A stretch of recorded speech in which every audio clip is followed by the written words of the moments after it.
With so many options, why choose Arizona State University? For me, the only online option was ASU because of the quality. Their faculty was really involved with their students and care about your personal journey. The dedication to my personal development from my professors, that's been extremely valuable to me. Earn your degree from the nation's most innovative university. Online. That's a degree better. Explore more than 350 plus undergraduate, graduate, and certificate programs at asuonline.asu.edu. Okay, let's jump right into something that's really got people talking. Yeah. Tyler Perry's new film, Straw, A Mother's Desperation, on Netflix. Exactly. Dropped June 6th.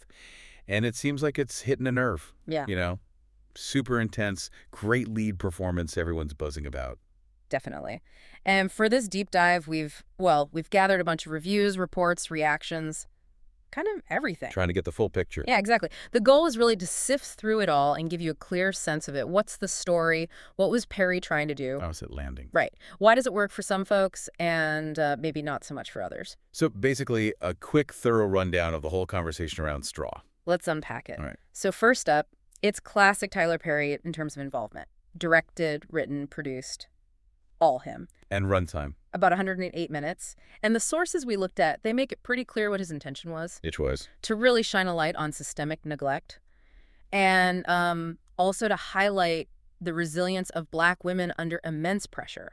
Okay, and that sounds like it feeds directly into the main character. Absolutely. Janiah Wilkinson, played by Taraji P. Henson. And her performance sounds like it's key. Oh, totally. She's the engine, like you said earlier. She plays this single Black mother, and her situation just spirals. Ends up in this intense bank standoff. So what's her initial situation? How bad is it? It starts really grim. Yeah. Like eviction threats looming. Okay. She hasn't gotten her paycheck. And her daughter, Aria, is very sick. Wow, that's a lot hitting at once. And it just gets worse, fast. Her boss won't release the check she's earned. The landlord actually evicts her. And then the absolute breaking point. Her daughter has a really severe seizure. Oh, man, so that's what pushes her. That seems to be the catalyst. This desperation just boils over. The sources talk about this violent moment at a grocery store. What happened? She gets involved in a robbery, 2 guys. And in the middle of it all, she kills one of them. Oh. Yeah, she grabs her check finally and just runs. So she's got the check, but she's obviously in a terrible state.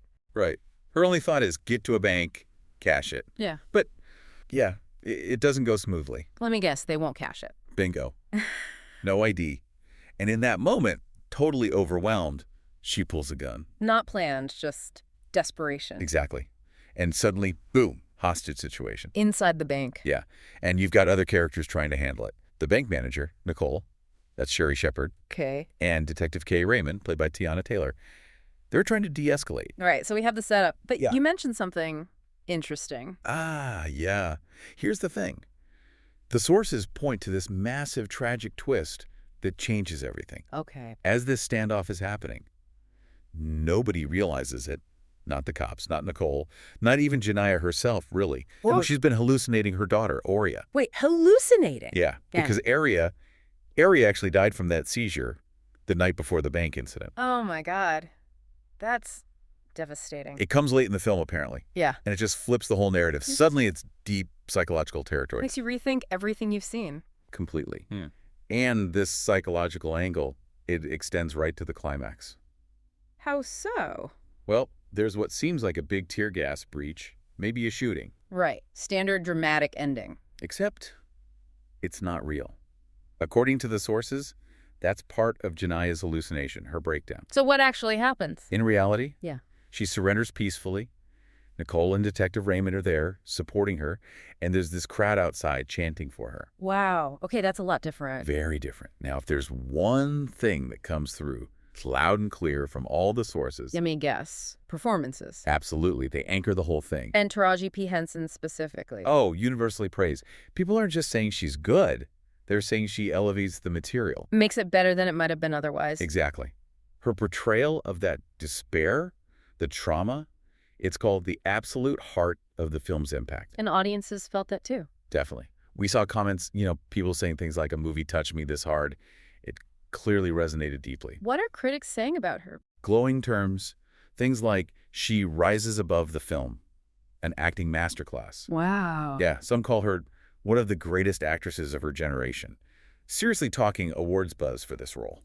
So a must-see performance, basically. Sounds like it.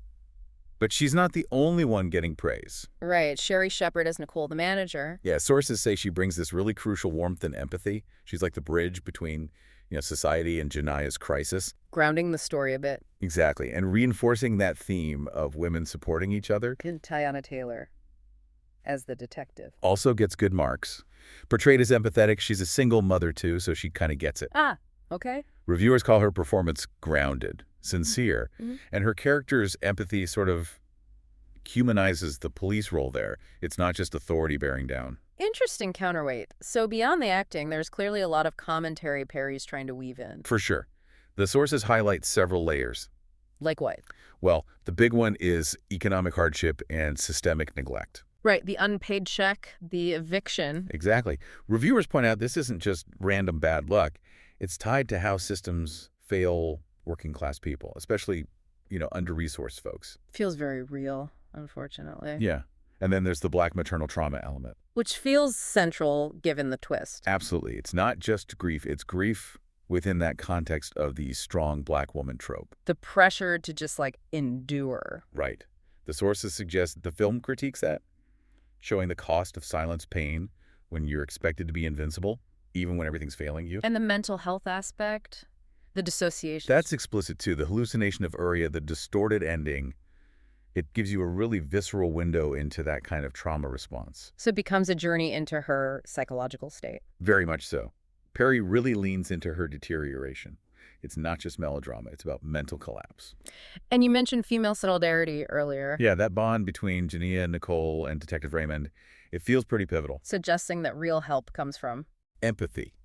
Understanding between individuals, maybe more than from institutions. Okay, so those are some powerful themes. But looking across the sources, it's not all praise, right? There's a balance. Definitely. There are clear strengths people point to, but also some significant weaknesses, according to me. Strengths first.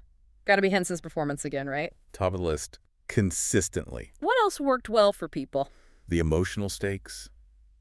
That feeling of being trapped, pushed too far.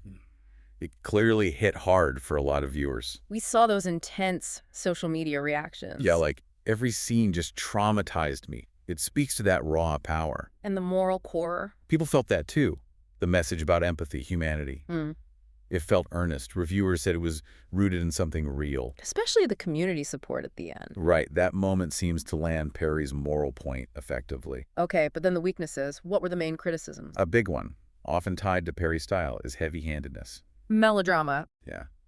Some felt the constant piling on of crises felt, well, a bit much. Contrived, maybe. Overload. And connected to that, the plot itself. Criticisms about unrealistic escalations. Yeah. Does everything really have to go wrong this badly, this quickly? Plausibility stretched a bit thin. For some, definitely. Specific moments, like something about a mistaken bomb, were called out as absurd. Dialogue, plot twists. Some critics found them lacking realism. Okay. And what about the systemic critique? Does it go deep enough? That's another point of debate. The Yeah. film points to big issues, poverty, healthcare failures. Right. But some argue it doesn't really dig into the why. It evokes the feeling, the pain, but maybe stops short of a deeper analysis of the systems themselves. More feeling than analysis. Kind of, yeah. That's the critique. So how did this all shake out in the reception, critics versus audiences? It's pretty split, which is fascinating. Critics generally mixed, leaning negative. Like on Rotten Tomatoes. Yeah, the score reflects that. They often praise Henson, but fault the overall execution, the script, the melodrama. Any specific critic demographics stand out? Some noted that female critics, while loving Henson, were sometimes harsher on what they saw as Perry's narrative oversimplifications. Interesting. But the audience? Much more positive. The Rotten Tomatoes audience score is way up there, like 80% popcorn meter. So viewers are connecting differently. Seems like it. Online comments echo that, praising Henson, calling for awards, really feeling the emotional journey. It highlights that gap between critical analysis and audience connection sometimes. So if someone watched Straw and it resonated, what else might they like? Did the sources mention similar films? Yeah, a few comparisons came up. Another Perry film, Acrimony, for its intensity. Okay. Fractured, maybe, for the Yeah. psychological thriller hallucination angle. Any sense? Dog Day Afternoon, or Breaking for the desperate bank standoff vibe. and Emily the Criminal for that theme of economic desperation leading to crime. Good comparisons. So putting it all together from this deep dive, what's the overall takeaway on Straw? It feels like it's maybe best understood not as a perfect thriller, but as a vehicle for really raw emotion. Driven almost entirely by Henson. Yeah, her performance is the undeniable anchor. It seems like Perry is leaning into his strengths. Empathy, character drama, a moral message. But maybe leans too hard? For some, yeah. Yeah. Relying on those melodramatic shortcuts instead of maybe building more nuance or texture. So what works? Henson, the emotional core, the themes, neglect, grief, mental health, solidarity. Right. And those key relationships. Janiyah, Nicole, Raymond. What falters? Pacing, realism strained by too many crises, plot twists that feel unrealistic to some, and maybe the systemic critique lacking depth. That sums up the balance we saw in the sources pretty well. So for you listening, if you're looking for that intense, raw emotional experience focusing on maternal pain and systemic failure, Straw likely delivers that, and Henson's performance alone, based on the reviews, makes it worth checking out just for the acting masterclass. if you want subtlety, nuanced storytelling, deep policy dive, Maybe adjust expectations. The sources suggest it takes a much more dramatic, high-impact approach than an analytical one. it's helpful seeing how sources might rate elements differently, right? Like acting, 5 stars, realism, maybe 2 stars. Exactly.